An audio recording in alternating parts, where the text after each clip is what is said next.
Welcome to my YouTube channel parallel explorers. आज का जो टॉपिक है, आज का बेसिकली जो हमारा टॉपिक रहेगा इट्स बेस्ड ऑन फुरबा।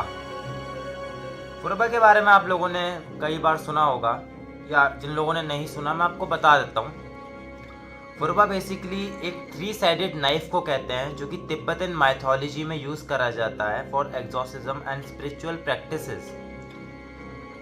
अगर मैं सिंपल लैंग्वेज में कहूँ तो आप ये समझ लीजिए कि भूत प्रेत या इनसे जुड़ी पैरानॉर्मल एंटिटीज़ को रिमूव करने के लिए भी फुरबा का यूज़ एंशिएंट मैथोलॉजी में एंड इंडो तिब्बतियन मैथोलॉजी में बताया गया है। लेकिन इसके कई सारे साइड इफ़ेक्ट्स भी रहते हैं, प्लस आप साइड इफ़ेक्ट्स छोड़िए, आप ये कह सकते हैं that it has many kind of negative features also.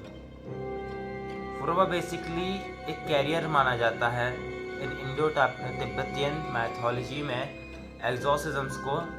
जब हम इविल स्पिरिट्स को या इविल एंटिटीज़ को बॉडी से रिमूव करते हैं या ब्रेन से रिमूव करते हैं, सब kind of exorcist they used to do that, then उनको माना जाता है कि फुरबा के अंदर रखा जाता है पूरे 1 साल तक। एंड अमावस्या की रात को उस फुरबा को वो लोग जलाते हैं पूरे विधि विधान के साथ, according to their culture, mythologies etcetera.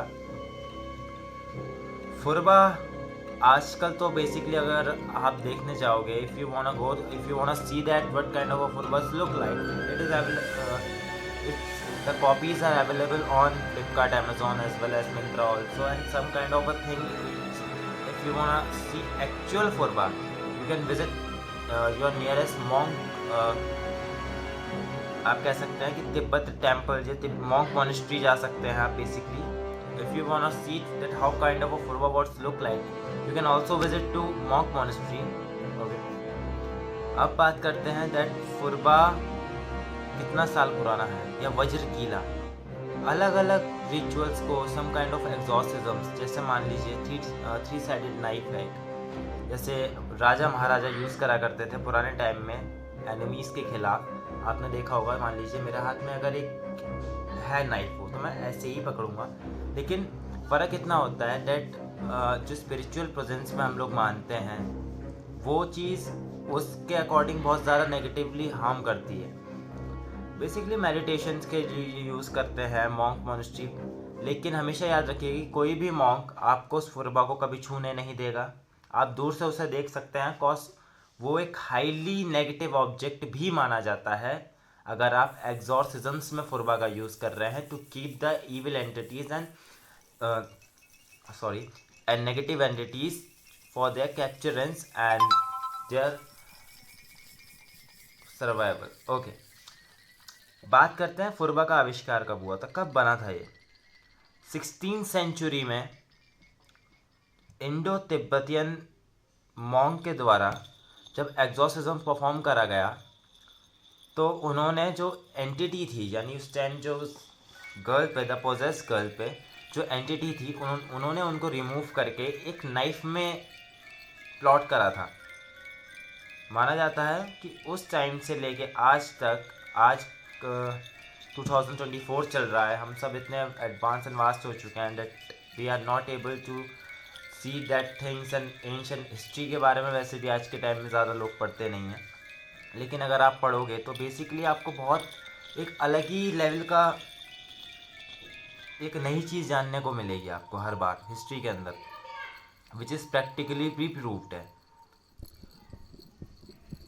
So back to the topic, monk monastery से एक मैं केस आपको बताता हूँ। एक केस हुआ था, लड़कों का कुछ ग्रुप लद्दाख गए थे एक बार, ठीक है। एक बार लद्दाख का ही ट्रिप लगा था उन लोगों का।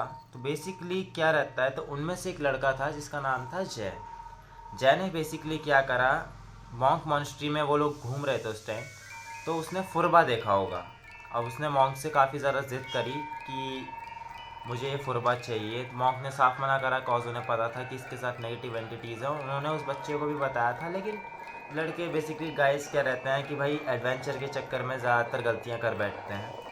तो उन्होंने मॉन्क ने तो उस टाइम तो मना कर दिया, पर जय ने बेसिकली क्या करा कि रात के अंधेरे में वो मॉन्क मॉनेस्ट्री के अंदर घुसा, उसने फुरबा को चोरी कर लिया। एंड वो अपने घर, यानी कि आई थॉट वो दिल्ली से थे, सो वो दिल्ली वापस आ गया अपने घर पे, और उसने अपनी फ्रेंड्स वगैरह फैमिली वगैरह में दिखाया। काफ़ी अच्छी वेल रेपुटेटेड फैमिली थी। शुरू में तो कुछ नहीं हुआ, पर धीरे धीरे उस फुरबा की में जो एंटिटी थी उसने अपना चालू करा दिखाना। कॉज जब आप किसी चीज़ को, एक मान लीजिए आप एक ऑब्जेक्ट है जो कि नेगेटिवली चार्ज्ड है, अगर आप उसे अपने घर में लेके आओगे तो ऑब्वियस सी बात है कि आपके घर की जो वाइब्स होंगी वो ऑलरेडी नेगेटिविज्म की तरफ भागेंगी, ऑलरेडी नेगेटिव ऑरा हो जाएगा, जिसकी वजह से आपके बॉडी प्रेजेंस, बॉडी पे भी इम्पैक्ट पड़ेगा, प्लस आपकी साइकोलॉजिकल और स्पिरिचुअल जो आपकी साइकिक एबिलिटीज़ हैं उन पे बहुत ज़्यादा फ़र्क पड़ता है। एनर्जी आपकी वाइब्स डाउन हो जाएंगी, कोई भी मेडिटेशन करोगे कोई फ़र्क नहीं पड़ेगा बॉडी पे, जस्ट सब kind of a that thing. तो जब जय वहाँ से वो फुरबा चोरी करके लेके आ गया, तो जो मॉन्क थे उसके घर में कई तरीके की पैरानॉर्मल एक्टिविटीज़ होना स्टार्ट होने लगी। जैसे मान लीजिए रात में उनका डॉग पाला हुआ था, डॉग मर गया सबसे पहले, और कई सारे ऐसे इंसिडेंट्स हुए दैट जिसमें वो लोग शॉक हो गए बिल्कुल कि ये कैसे हो सकता है। फिर कुछ टाइम बाद जब जो उनकी बहन थी, जो जय की बहन थी, उस फुरबा की एंटिटी ने जय की सिस्टर को पजेस कर लिया था। एंड अब दिल्ली में लोग जैसे बेसिकली रहते हैं, किसी को मोमोज वगैरह, Thai, Tibetan food normal natural होगा, बट तिब्बतियन पहनना, तिब्बतियन खाना, बातें भी उस तरीके की करनी, ये थोड़ा अजीब लगता है। ये नॉर्मल इंसान तो करेगा नहीं कि एकदम से किसी भी कल्चर से इतना ज़्यादा एक्टिवेट हो जाए कि वो अपने धर्म को ही भूल जाए और उसी कल्चर में ही घुसा रहे। इट्स नॉट साइंटिफिकली प्रूवन आज के टाइम में भी, अगर आप देखोगे।